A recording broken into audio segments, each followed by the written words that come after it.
Alright, real quick, I'm going to show you how to use the toggle switch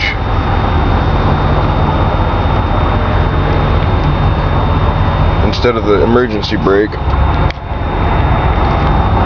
how to hook it up. Okay, down here I have a toggle switch.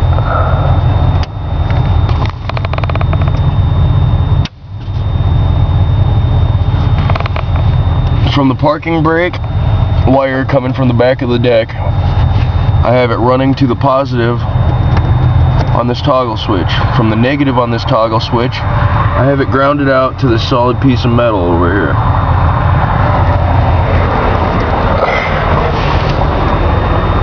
Since I hit the switch, the movie's playing.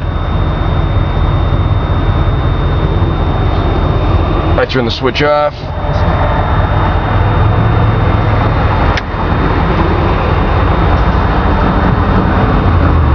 Just audio. So if you don't want it, if you don't want to use your parking brake, it's a real simple solution. And yeah. Who wants to sit in one place and watch a movie when you can risk your life and drive around? Alright.